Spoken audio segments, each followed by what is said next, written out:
Welcome back to another episode of the Graduate Guide. Today is a very special day, joined by my co-host Marlene and Ahana. Ahana is the founder of Clear, and she's been through YC. She studied at Imperial. She's been on a crazy founder journey, winning Forbes 30 under 30, and we're very lucky to have you on. Thank you, Peter. It's such a pleasure to be here with you both. Well, I just want to start off with getting a little bit of context and understanding of your journey up till now. Mm-hmm. So maybe starting at Imperial and your decision to actually study physics and then everything from there. Yeah, well, I think my decision to study physics was a little bit before Imperial.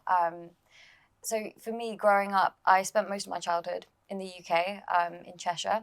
And then at the age of 14, I moved to New Delhi, India, which was a big transition, going from Cheshire to New Delhi, but also being a person of Indian origin, but not necessarily brought up in the most culturally Indian way, kind of added a whole other layer to that transition. And then at the age of 16, moved to Singapore. And again, I went to an international school, met people from all around the world. It was an incredible experience. But I think for me, it was in particular those 2 years in Delhi and that stark contrast that I experienced that made me very aware of just how lucky I was to have a lot of things. I have an incredibly supportive family.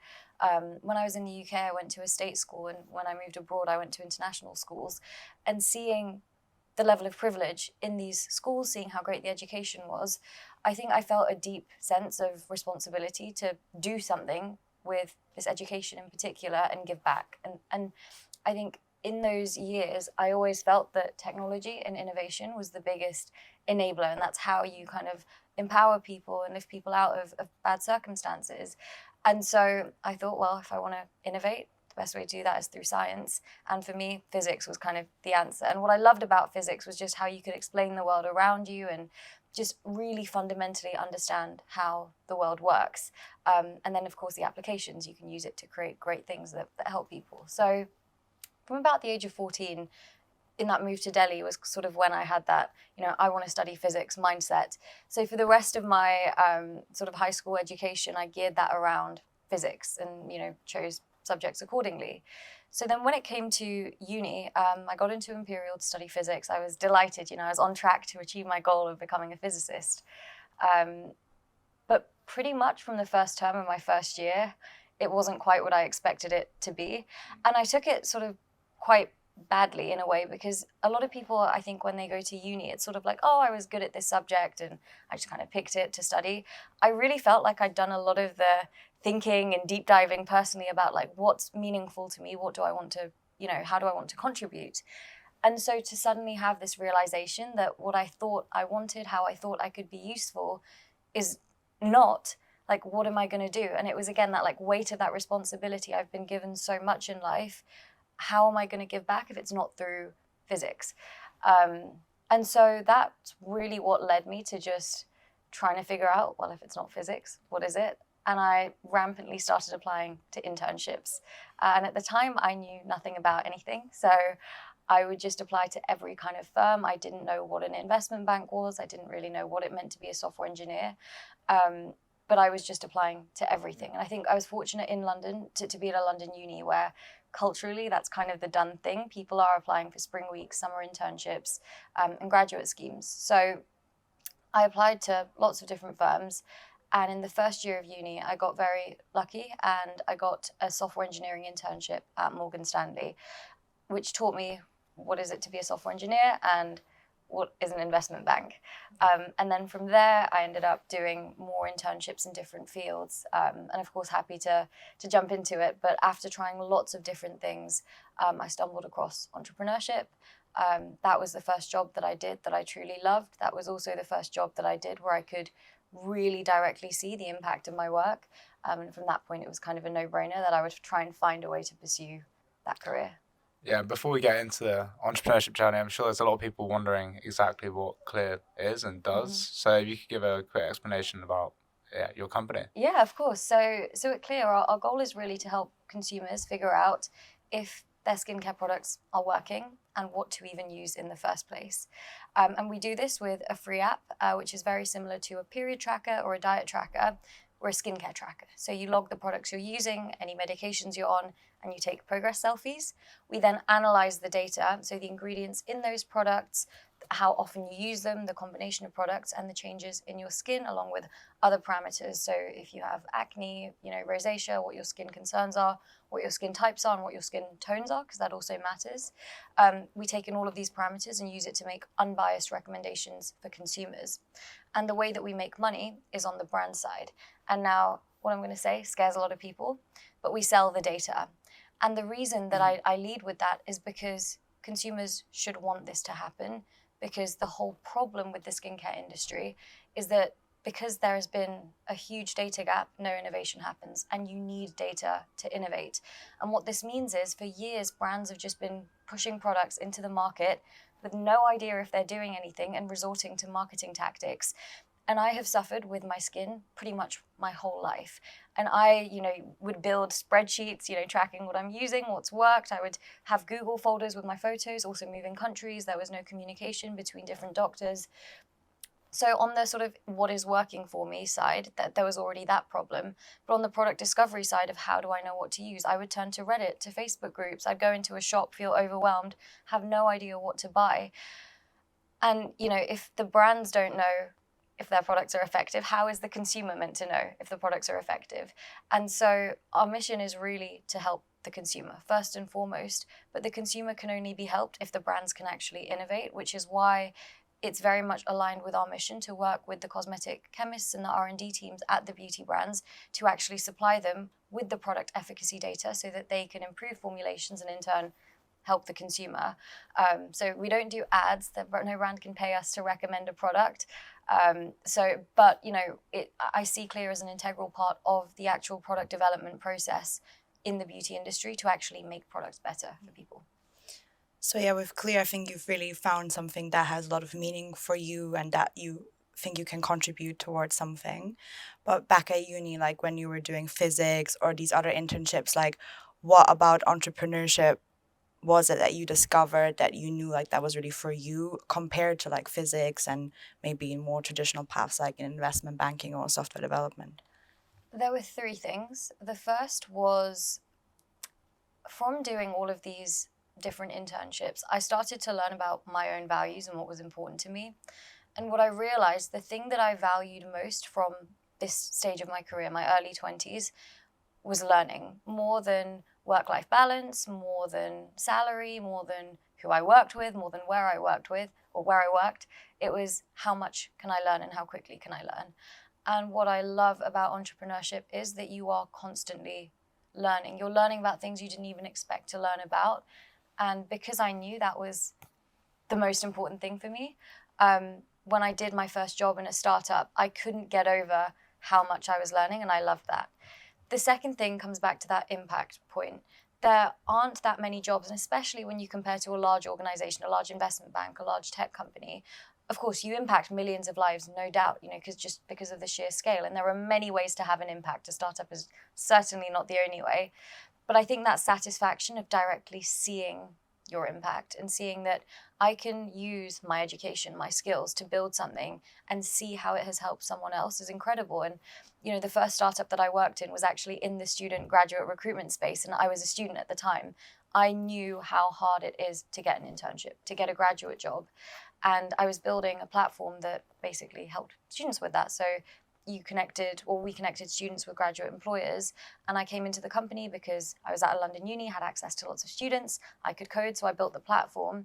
And because of my own career pursuits, I had the connections with the early careers recruiters at all of these big companies.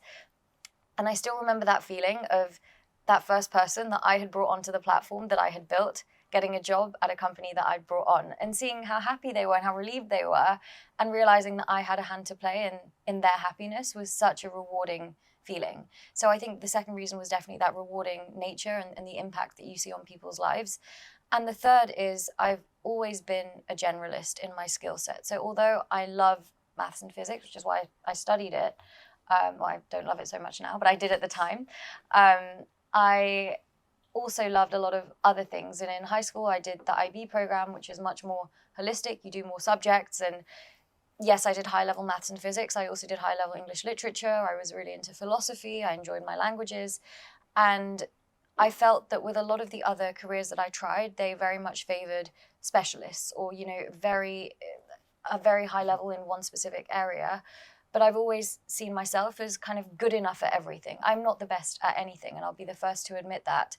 But I can do everything to a good enough standard. And again, it comes down to that learning. I love learning about lots of different things. And this was the first time that I was doing a job where some days I was writing code, some days I'm pitching investors, some days I'm throwing events in London, getting students to sign up, some days I'm talking to lawyers, making sure we're GDPR compliant. There's so many different parts to the job, and I love that I get to learn about so many different things. And I think there's very few career choices that give you that kind of breadth in your day-to-day. I think if I could propose maybe one more thing from something you said earlier that might be why you fell in love with entrepreneurship. Obviously, we were talking just beforehand about you being 24 and being listed amongst some illustrious names on the Forbes 30 and the 30 list, and me sort of being like, wow, that's amazing. Like, how do you even sort of get to that point by that age? But you were saying you were conscious of your career and the impact you want to have at 14. That's a sort of a heavy burden to carry for that long, to always be thinking, like when I was 14, I don't know what I was doing, I couldn't tell you what I was doing. I definitely wasn't thinking about how I could have an impact on the world through physics. But I mean, I think I've found, since really trying to dive into careers and find out what's right for me, is that entrepreneurship at this age gives me, like you said, the fastest learning curves. It gives me the opportunity to network with different amazing brains, and I guess you just came to that realization very quickly. Like you weren't content with what physics was offering you in terms of being able to give back quickly as well. Mm-hmm. So it's really cool that you've actually ended up solving a problem that's close to home as well. Yeah. And I want to ask you about, the difference maybe in that startup you're working for, which you probably would have been passionate about, but versus something that's been with you your whole life. It's not so much a nice to have, it's a must for you. So how's that motivation? Yeah, I think that there's often a question in entrepreneurship about, like, do you have to be passionate about what you're working on? And I would actually say, no, you don't have to. And the reason for that is different things drive different people. As I've shared, impact is very important to me. I would say my investors probably wouldn't want to hear this, more so than money. And that, therefore, it's extremely important to me that I pick a problem to solve that I care about. However, there is also another side to this, that because I'm so deeply invested personally in the problem, I also have a slight competitive edge when it comes to solving it, because as compared to your average software engineer, I can also have in-depth conversations about skincare. I fundamentally understand the issues. I have a network of dermatologists through my own skin issues.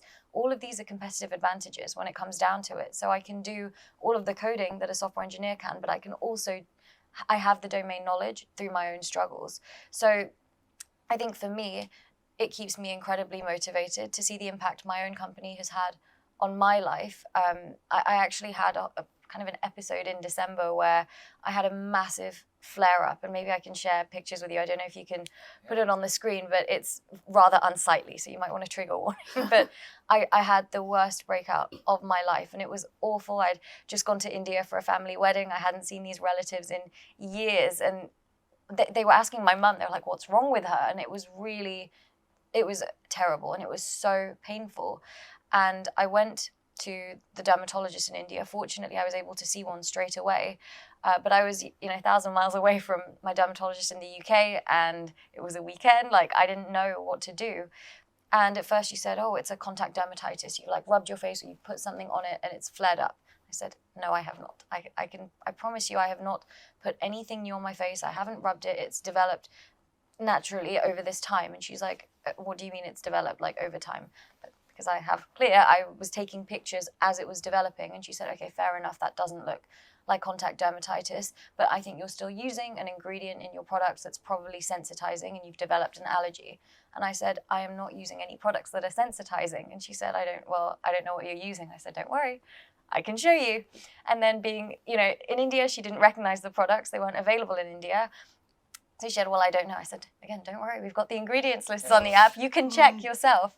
She did. And then she said, okay, fair enough. There isn't anything in these products that could have caused this. Are you like, could it be anything else? And I said, well, I started taking new medication recently. And then she said, okay, how long have you been taking it? And again, I track every single thing on my app, how much, how like the dosage, all of those details. And so then she came to the prognosis that the most likely cause is a side effect to this medication, which was completely different from what she said at the start of that appointment without the context. And in the end, she prescribed me an antibiotic in the end, and it cleared up within a week. And it was like a miraculous transformation. But that wouldn't have happened unless I had come prepared to that doctor's appointment. And my mum was in the appointment with me, and she was being a proud mum. She was like, it's her app, it's her app. The dermatologist didn't realize. She thought I was like using the app. She's like, yeah, it's good, but like, here's the diagnosis. So just seeing in my own situation how having everything ready led to the correct diagnosis, which led to the correct medication, and then it cleared up. And I was having the same conversation with a friend a couple of weeks later, and she was telling me she went through something very, very similar where she had this crazy flare-up out of nowhere, and she didn't have everything ready. The dermatologist could not, therefore, prescribe the correct medication, and she had to deal with this for months. And it was the most painful thing she's gone through. She couldn't leave the house. It was really debilitating for her. And just to hear stories like this, and then on the flip side, to hear testimonials from our users, or sometimes they'll just reach out or just say things unprompted, it means the most to me, especially having gone through these issues myself. But, you know, coming back to the original question, for me, it's deeply personal, it's deeply rewarding. And I feel that my personal experiences actually make me the right founder to be solving this problem. I have the founder market fit. But I do think, you know, there's a lot of problems in the world. You don't necessarily have to have experienced them. It helps, but you know, you don't have to. And I think it's always just a question of, are you the right person to be solving this problem? And having experienced it isn't a prerequisite. Maybe you have a great network in this area, or maybe you have great resources that will allow you to, you know, innovate a lot in a given area. So there's different factors that go into it. But I know that for me, especially given how hard being a founder is, it comes with its challenges every day. It keeps me very motivated that I love the company that I've built and that I'm continuing to build. Yeah, I think even if you make this point, like, it doesn't really matter if you personally experience a problem. I think there's like a definite fact that it makes for a good story, right? You can kind of say, oh, I've struggled with this like my whole life. And even now you can recite like very specific examples where you struggle with that, and then even use your app to kind of help you not being gaslighted by your doctor, just saying like, oh, look, I'm not using any products that have harmful chemicals or something. So I wonder, like, you know, when you're at university and you were deciding to build Clear, and then you got into Y Combinator really quickly, like, do you believe that your connection to that problem, or just the way that you told that story, helped you with that? Like, what do you think at such a young age? You just got out of university, don't really have a lot of experience. Like, how did you convince, you know, people at the most competitive accelerators to believe in your solution as well? Well, Clear was a 4-day-old idea when Y Combinator invested. And so I'm actually going to say that it wasn't the idea. My journey with Y Combinator is a wild one. So as I mentioned, you know, I did this job in the graduate recruitment space, absolutely loved the job, but I didn't, and you know, that for me, that was the turning point of I want to be an entrepreneur. And I think I just turned 20 at that time. And I had already done internships in investment banking, consulting, and in software engineering. And so of all of the things I tried, I was like, this is my passion. But I didn't see myself starting my career with that specific company, with that specific team. And for me, the barrier was actually funding. I had proven to myself by doing that first startup job at the age of 20 that I could actually build a company. And I had that confidence. But that was a family-funded business. I wasn't in a position where I could go to my parents and get them to fund an idea of mine. And so I thought, well, how does one get money? And I didn't know anyone that had raised funding externally, you know, as a student. So my plan was to take the graduate job that paid me the most money, save up for a couple of years, and then start my company later down the line. And so that was actually my plan. So I secured my graduate jobs. I ended up, of all the things, the sort of traditional routes that I did, I thought sort of the finance ones were the most interesting and would give me the most money and the best exit opportunities. So I sort of went down that route. I did my summer internship in 2020 at UBS in their investment banking division. But I actually continued applying for graduate jobs. And there's a reason that I'm sharing this. So I continued applying for jobs even though I'd secured a graduate job. And I ended up getting another offer from a private equity firm. And it was a great offer, and I probably would have taken it over the UBS offer. But what happened was COVID hit when I was in my 4th year of uni. And I had one more year to go. I'd secured these 2 great graduate jobs. So, you know, things were good. Parents were happy. I was happy that everything was going to plan. But because I'd quit the previous startup job, because my clubs and societies were cancelled due to COVID, I just had a lot more free time. And I thought to myself, if one day I want to start a company, why not start working on an idea now? And it doesn't matter, like I've got absolutely nothing to lose. I'll still graduate, take my job and start again properly a bit further down the line. And so the very first thing I did is I went to like a Zoom webinar from some like random VC. And at the time I didn't know what VC stood for. The only exposure to investors I'd had was watching like a couple of episodes of Dragon's Den growing up. And so The worst. and so I met this well, I say I met. It was a Zoom webinar, and it was like a weird power dynamic. Let me explain. So he went by an initial, not a name, and he insisted that everyone in the audience had their cameras on while he had his off. It just made for a very weird dynamic, and he was quite how do I say this politely? Very certain in some of his statements without that much backing. But at this point, this is 100% of my exposure to investors. So I'm taking everything he says as gospel. The first piece of advice he gave is, if you want to be a founder, build a solution to a problem you've experienced. So that point I touched on earlier, his advice was quite clear on that. And I don't think that's bad advice by any means. The second thing was build B2B SaaS, because anything consumer is hard. It's also harder to get investment, which, again, I see where he's coming from. So then in my head, I said, okay, let me stay away from anything consumer. And then third, which was very rogue and out of the blue, but he was talking about being a woman for probably the 2 women in the audience. And what he said was basically like, stay away from like lifestyle, beauty, wellness. Like, don't do anything that's going to pigeonhole you further. Like, it's going to be hard enough. Don't give anyone any reasons to make your life harder. Which, again, I didn't know any better. I didn't know anything about this ecosystem. So I was like, okay, cool. Not beauty. Sure, fair enough. And so I thought, okay, well, what's B2B SaaS? What's a problem I've experienced and what's not beautiful? And so I brainstormed 100 ideas, and I came up with an idea that was not clear, obviously. I came up with a meeting notes automation tool. So the idea was, well, the problem was I hated taking meeting notes. So the solution was an AI tool that transcribed and summarized your meeting notes. And so that was what I started working on, and that company was called Quill. And a week into working on Quill, again, I knew nothing about funding opportunities, so I literally Googled like how to get money for early stage startup.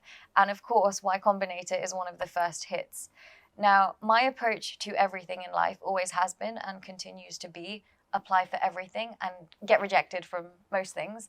And I think, I'm so numb to rejection, but I saw the success that came from it. As a student, I would apply, I was talking about the spring weeks and the summers and the grad jobs. Yes, I secured them. What you didn't see is like, I must have done 200 applications every single round. So I got 199 rejections or ghosts, 1 acceptance, but it's the 1 acceptance that matters and what unlocks the opportunities. And if I don't apply, I have a 0% acceptance rate. So I was already very accustomed to being rejected, failing at things. I didn't mind. And so I took that same approach when it came to funding opportunities, and I just started telling every random Google form for the first 5 pages of Google what I was building. And at the time, as I said, I knew very, very little about the investor landscape. I didn't actually know what Y Combinator was. I hadn't heard of it. But on their website, it was one of the more legitimate looking websites that I submitted my details to. And I recognized some of the companies that they had invested in. So I applied to Y Combinator when Quill was at the idea stage. So Quill was about a week old. And at that stage, of course, I'm really not expecting it to work out, but, just putting myself out there. 2 months go by, still don't hear from them. At this point, I've been rejected from most, including, I think Imperial had like a £50 grant to do user interviews. I've been rejected from that with Quill, so things weren't looking very good. And so completely forgot about my Y Combinator application. And then I hear back from them 2 months later saying that I have an interview. So I was already quite taken aback by that. That was the furthest I'd progressed with any of these funding opportunities I'd applied for. And so then I spoke to a couple of alumni, like tried to figure out, what is it that they're looking for. And the biggest takeaway that I got from alumni was traction. You just need to show that you can get things done. And at the time, I had not got much done in the way of progress. I had basically written a research thesis on the technology that I would use, but I hadn't written a single line of code, hadn't talked to a single potential customer. So changed up the strategy, just delved into writing code and talking to users, which is really the YC mantra. And by the time the interview came around, I had a working sort of alpha version, and I had 5 unpaid pilot customers. However, there were some problems with this business. The first was the product itself. So the problem was, I mentioned there's a transcription part to it and a summarization part to summarizing the notes. The transcription engine was trained on an American-speaking data set, which meant that in my accent, it didn't work. So I would be messaging these strangers on LinkedIn, trying to sell them this product. I'd get on the Zoom call and I'd say, "Hi, Ahana, it's nice to meet you. I've got this tool called Quill I want to show you. So we're just going to press start, and then we're just going to talk totally normally, and it's going to transcribe all of our notes, and the summary is going to appear here, and then you just press stop at the end of it, and you're going to get a perfect..." And I had to do this for it to work correctly during my demos. And I was therefore terrified, because these demos often didn't go well, because these people were like, "What is wrong with this random girl on LinkedIn?" And 2, I was like, do I just pretend to be American from the start? Do I just say I went to international schools? I don't know what to do. What if YC asked for a demo? I was truly terrified. And I was also like, this can't be how real companies are built. This just feels too silly. The second thing was, coming back to that impact point, for me that is important. And Quill also taught me that how important that is to me. I had no passion about meeting notes. It really didn't get me going. And I just thought, am I the right person to build this? What's stopping Google? What's stopping Amazon or Microsoft from... They have larger, better data sets, engineers that are trained in natural language processing. I've done intro to machine learning. I am not the most technically qualified to be building this either. But I was in too deep, and Y Combinator had accepted me for interview on the basis of my Quill application. So I just thought, they have liked the idea at least. Let me just present to them what I have. And in fairness, it had taken me 2 months to go from idea to a working product with some initial traction, which is decent progress. So the YC interviews are 10 minutes long, and there's normally 3 to 4 interviewers. It's quick fire. They interrupt you, they interrupt each other. It's a very terrifying experience. And because it was all COVID, it was done in Pacific time, all over Zoom. Normally they fly you out to San Francisco to do these interviews. So I get on the Zoom call, and it goes for 10 minutes, speeds by, and you have to be available for the 6 hours following the interview in case they have any follow-up questions or want to talk to you again. So my interview was at 10 p.m. I had to be around till 4 in case of a second interview. I also knew that if you're successful, you get a phone call, and if you're unsuccessful, you get an email. So I'm, again, not expecting it to actually work out. But there's a teeny tiny part of you that's hoping, right? So I'm clutching my phone, praying that it rings. And about an hour goes by, and the first whoosh, email notification comes through, and my heart sinks. I'm like, it's fine. I knew it was too good to be true anyway. And I check the email, and it's not a rejection. The question is, what is integrated masters? How old are you? Are you an undergrad, a postgrad? Do you have a degree? Who are you? So then I was so scared. I just remember being terrified of them. So I went on Wikipedia, wrote them a whole article on MSci versus MSc and how it varies in the UK and the US. I gave them way more information than they needed about what an integrated masters is. So I sent it. Then another hour goes by, and then another email comes through. And every time the email's coming through, my heart's sinking. And comes through, and again, it's not a rejection. It's one cryptic line of, how married are you to this idea? And So my brain again, I'm like massively overthinking everything, stressed as hell. And I had spoken to an alumni, or well, a couple of alumni when preparing for the interview. And one of the younger alumni had actually told me that in the young YC founders, or young founders in general, you need to be coachable and adaptable and be able to pivot and move with the markets. So it's seen as a good thing if you're actually able to see if something's not working and change it.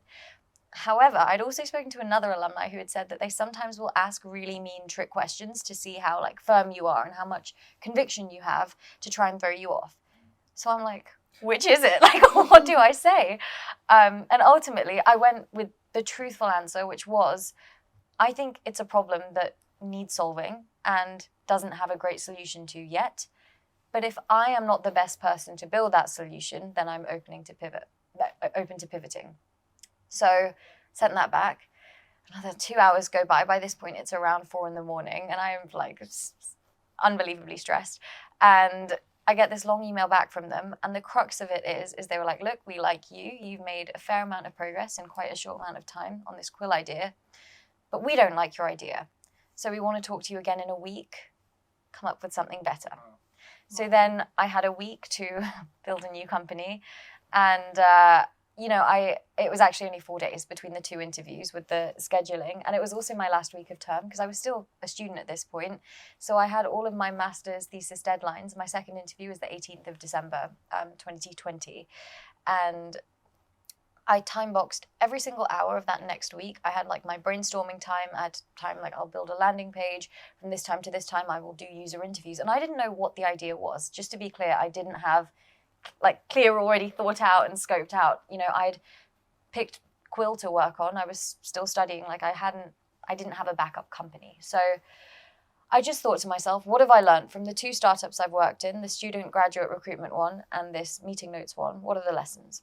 And I just thought, okay, I still think it's a good idea to build a solution to a problem I've experienced. So what problems have I experienced? But the second one, and what was especially missing from Quill, is, and why am I the right person to build that solution?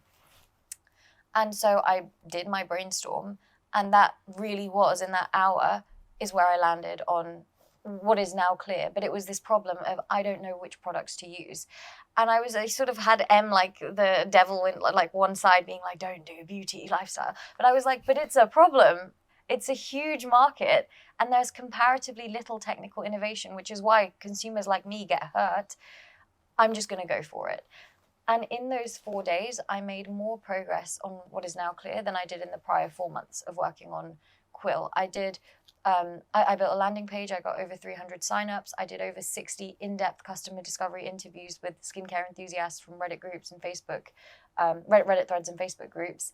And I built like a prototype. I even did 4 user demos the night of the interview. So I moved very quickly with Clear. And I know this is a very long answer to your simple question of why do you think YC invested? But the whole point is that I then went into my second interview, and it ends very abruptly. The interviewer leaves, and then she emails me 2 minutes later. And again, email comes through, heart sinks. But she says, are you still on the Zoom? Can I join? And the conversation was very different. She just said, you tell me what you want to talk about. And I said, well, I've made some more progress on Quill, and I just did that to show that I could keep things moving. But I've actually come up with this new skincare app idea that I have a lot more conviction in, and I want to talk about that first. So we did. Then she leaves the Zoom, then she comes back and she's like, so yeah, I just spoke to my colleague. The batch starts in 2 weeks, incorporate a company in the US, open a bank account, leave your degree. See you then. Do you have any questions? So I was dazed, confused. My first question was actually, are you sure?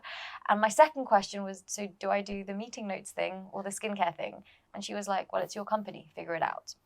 And I think that last sentence is crucial because they weren't investing in the idea. What they were investing in is the founder who has proven that they can move quickly with changing circumstances and get things done.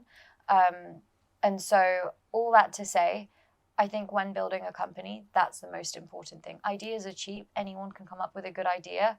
The difficulty is actually in the execution. And I can only assume that's what they invested in, because at that point, there wasn't much to show for the actual idea or the company. Yeah, I love that story. It's So it's very, very, very inspiring. And I think one thing I found really interesting there, and my sort of journey into entrepreneurship, is sometimes you feel like you've got not enough time, and sometimes you feel like you've got all the time in the world, and like it's really hard to give yourself that structure, or like that feeling like you might get from an exam, like you're backing up against the wall, like that you're so locked into a project. And it seems like those 4 days of almost like you'd call it deep work, really, where you were like fully immersed in the problem, has now set you up for, you know, a longevity of some working on something you're truly passionate about. And I think I wonder how actually YC cultivated your work ethic as a founder, because you were operating as a student, which is a very different schedule and a day, different tasks. And I think for me and young founders, I think, yeah, we could really use some advice on that. You know, I think that for all the things that I didn't like about my degree, which I didn't like at the time, but I'm grateful for, is I actually had a very like disciplined schedule at uni because my degree was so hard, frankly. Like I struggled very much academically during uni, and I had no choice but to study round the clock. And so I've always been quite self-motivated, self-disciplined, and able to like put discipline in place and have a routine even if no one is telling me to.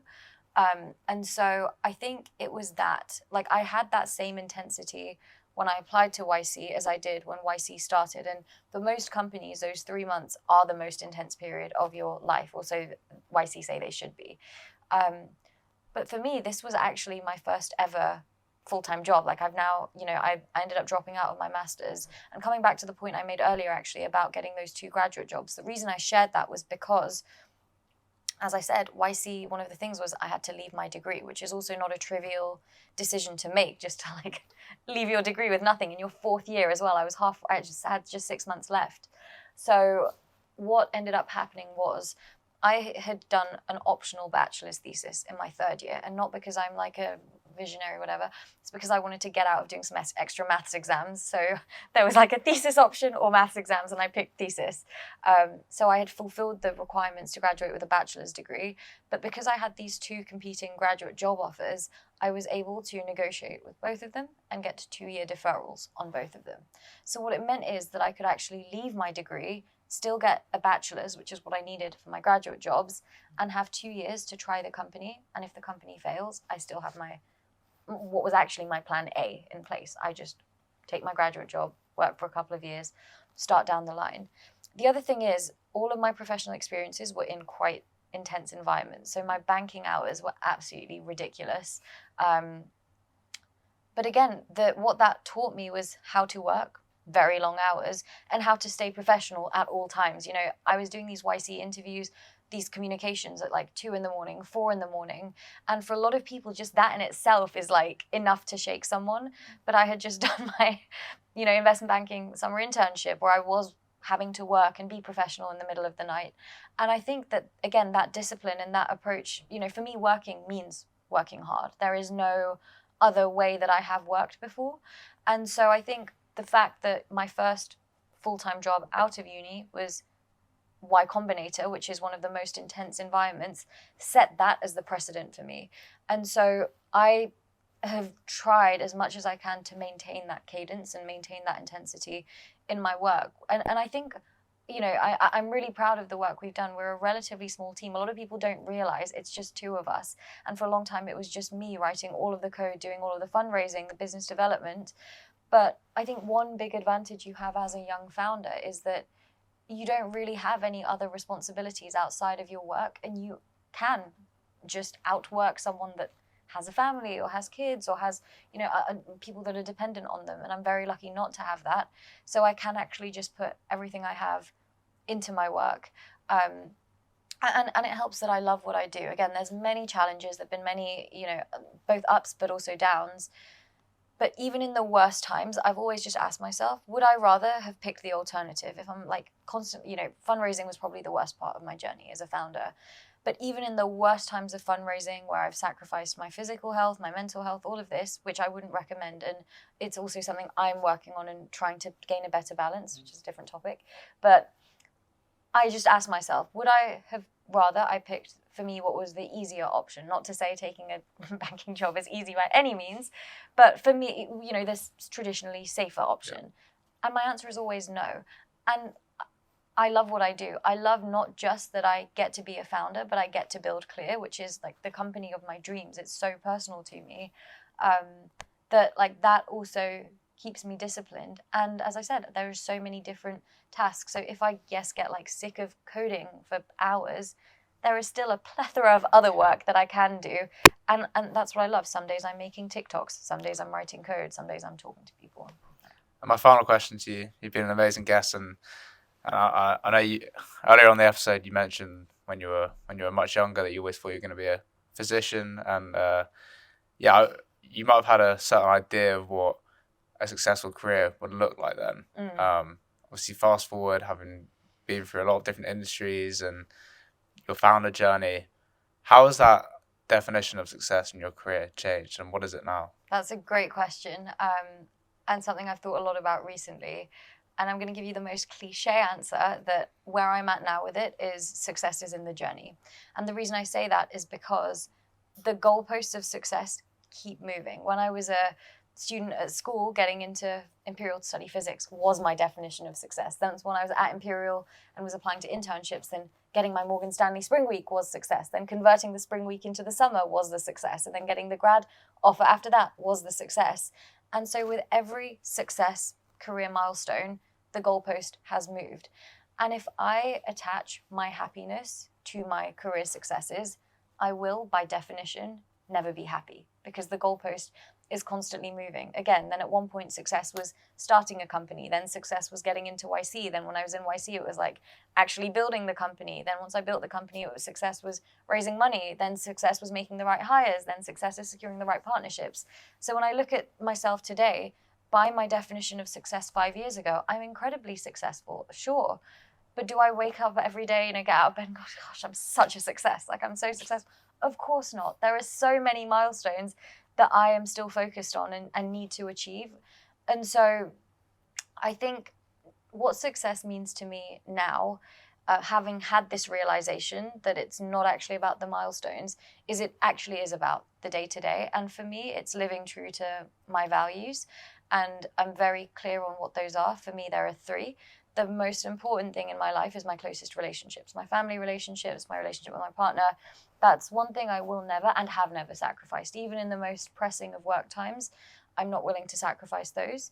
The second, which is a new one as of the past year or so, is my health, because I was sacrificing my health for my company. I wasn't sleeping. We're fully remote, which means I would be often working till the middle of the night. I can actually work and stay focused for long periods of time. So I would take advantage of that, and I wouldn't leave my desk. I would not move a muscle. I wouldn't eat proper meals, and it really impacted my health. And I saw the effects, and I thought, if I'm not here to build this company, then, what's the point in working like this? So now my second priority is my health, and my third is my work. And so it's not to say that now I don't care about my work. My work is still extremely important to me.